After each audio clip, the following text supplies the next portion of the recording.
Probably the overriding emotion would be sad. Most people here, I think, were genuinely scared and afraid of something, and they didn't trust the government to look after them. They didn't trust the journalists to tell the truth and to back them. And I think that was, it made me very sad personally, but also I was sad for them and for just our democracy as a whole. I guess the one word that springs to my mind is occupation. We have protests here at Parliament virtually on a daily basis. The convoy protest is different because it was not just a protest, it was a full-on occupation, and that was the big difference to me. Frustration. This feeling that it was kind of impossible to have a conversation or to have an engagement, and it was just a thing that was happening, and it felt like there was nothing we could do about it. It was sad to see the protesters, being so aggressive towards police. We've all seen the pictures of the bricks getting chucked at police and all that, and it just didn't need to be like that. It was a peaceful protest, and everyone has the right to lawfully protest, but to see what happened on that final day was disgusting.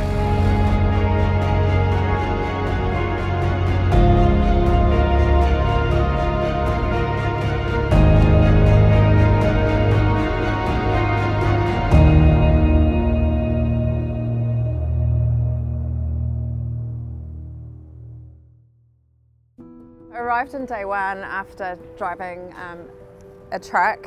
I was driving in from the Kapiti coast, and I noticed that all the overbridges across the expressway and the motorway were just lined by protesters waving flags. And I remember thinking, gee, this is on a bigger scale than I thought. So when we rolled in here, it was quite surreal, for sure, because nobody knew what was going to unfold. We would arrive. Roads blocked, commuters stranded and protesters taking over the streets. Those were the scenes in central Wellington. An orchestra of horns was the clear sign the convoy was approaching Parliament. Coming here on the second day of the protest and just seeing an entire street blocked off with cars everywhere and tents on the lawn. And the reality hits, I think, that people who are here, they feel at least like they have given up almost everything and they've got nothing to lose. So they have come here, they're not going anywhere until they get what they want. There were a lot of people I met who have lost their houses. They couldn't keep paying their mortgages.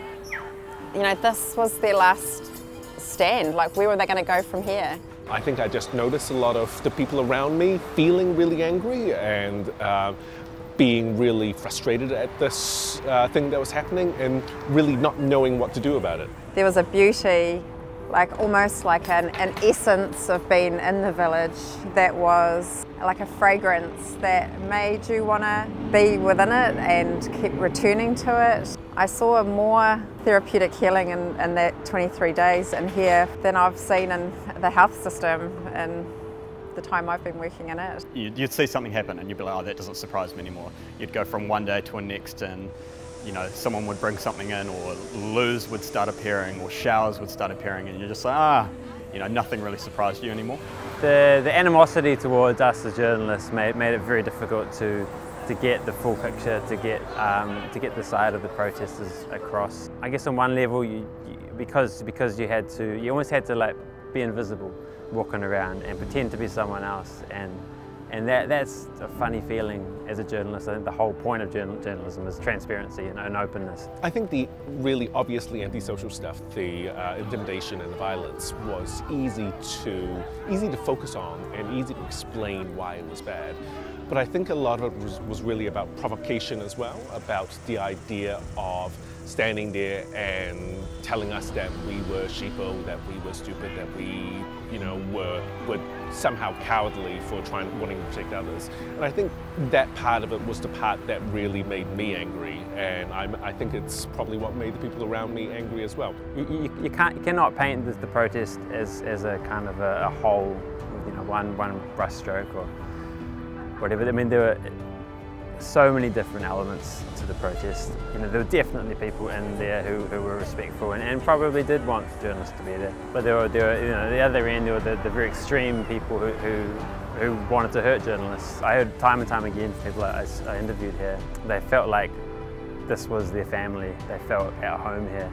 This was their community. And that was often given as a reason for there's no way that they would leave. Why would they leave somewhere that they feel comfortable and safe? Early on, was it day 2 or 3 when the police made their move and started arresting protesters at the northern end of the ground. And it was quite clear from our vantage point that they just hadn't thought it through properly. Really, for that to succeed, they needed to shut off the grounds entirely, stop reinforcements coming in from the southern gate. So as quickly as they were arresting people, reinforcements were arriving, and you could see them pouring in, and the sort of reinforcements, you know, that you'd expect, people wanting to stoush with the police. You know, there were some people that were peaceful there, definitely, but there was a lot of aggressive people there, creating a lot of havoc for the police. The police tried to do their most to try and de-escalate things and try their best, but, you know, there's always one in the bunch that will try and, you know, ruin it for others. Near the D-Day, I guess, if you want to call it that, we got a tip-off that the operation was going to go down. From the morning, it was this horrible feeling I had of fear and of dread, really, because I could kind of see what was unfolding. We have been watching hundreds of police move in on those anti-mandate protesters at Parliament this morning. Hundreds and hundreds and hundreds of police officers have taken to the streets of Wellington around Parliament this morning to move these protesters on. To come on that day and then to see that the police up until that point had really tried to avoid as much confrontation as possible, to see them you know, in full riot gear in huge numbers, really strong presence. It was that in itself was something I'd never seen. It was quite horrific to watch and quite traumatic to watch. There was a sense of, this is our place, we are not moving. How dare these police officers try and take this from us?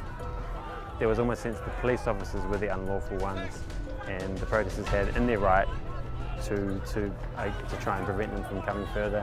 And there were pretty violent clashes. When I came through here, it was chaotic. There were tents being taken down, people driving off, and then people being helped down the street who'd just been pepper sprayed.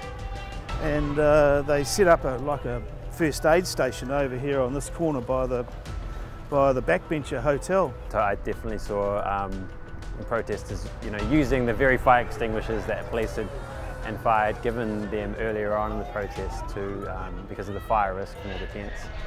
They were using that to spray police officers, who then retaliated with pepper spray.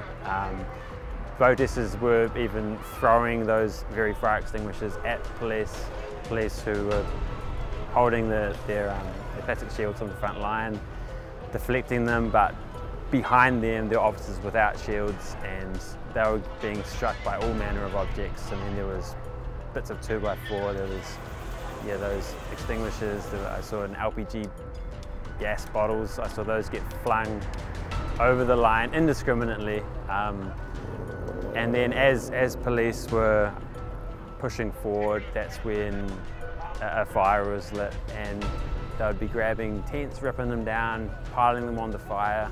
Again, gas bottles being flung on, and it was around that point, we heard this big, like, boom.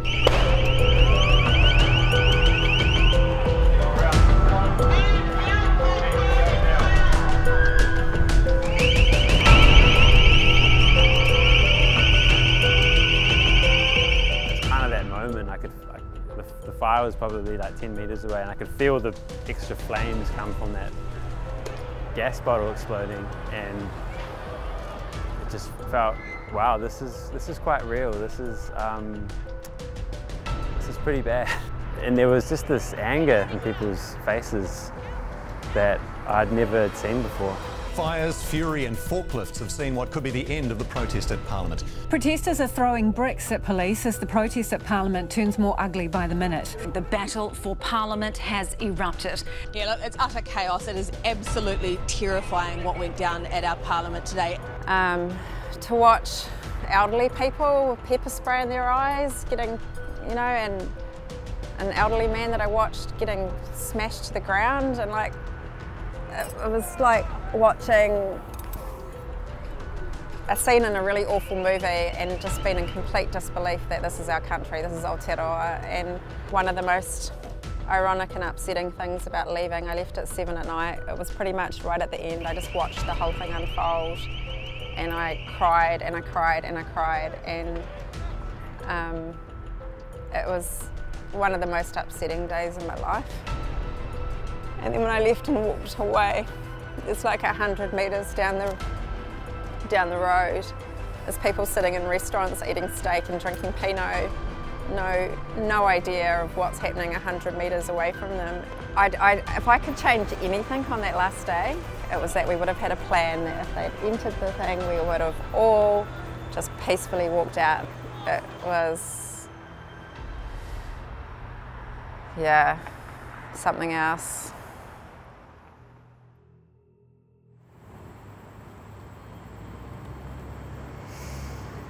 What runs through my mind? I just miss it. Like, I think everyone I've spoken to that was here and part of any amount of time in that protest connected with each other in a way that for a lot of people it was a feeling of being accepted for a long time, because for you know, a lot of us that have lost our jobs and professions. To see that kind of unravel in such a violent way, I personally didn't think I'd ever see that.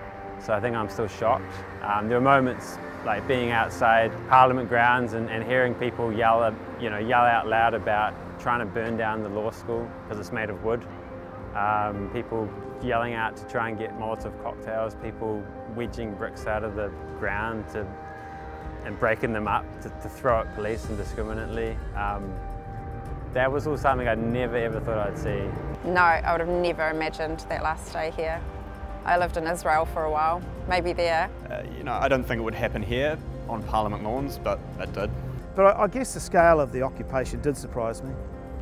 And the fact that it was able to go on for so long was a big surprise. I think nobody that was around here on that final day will forget what they saw, that's for real. Throughout Whatever happens next in our society, we have to learn how to build bridges with one another. We have to help mend this broken weave of this kete that's been just so destroyed. And you know, there's not a family I know that hasn't been affected in terms of something, you know, being torn apart within that family's structure. And we have the job to learn how to love one another through the other side of this. That's the human aspect to this.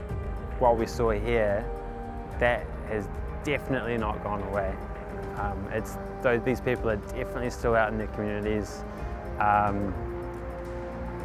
know, and probably in some ways more unified because they've had this gathering together in real life. So I think that the division, if you could call it that we saw here, I'd say has gotten stronger. New Zealand as a whole, I think, is probably actually more united because of seeing something like this. People have kind of united in their kind of outrage at it, but I think that those extreme views, I think that group potentially might have even grown larger as a result of this. So that's something that we need to be very, very aware of.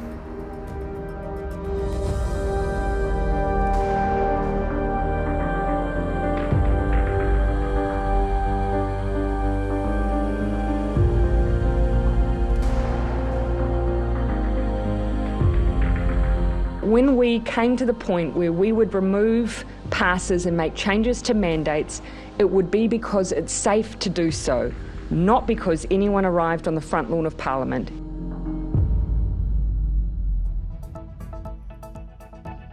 Thanks for checking out our YouTube channel. To stay up to date with all the latest news from the New Zealand Herald, click the subscribe button below or check out one of the videos here, and head over to nzherald.co.nz for more details on these stories and more.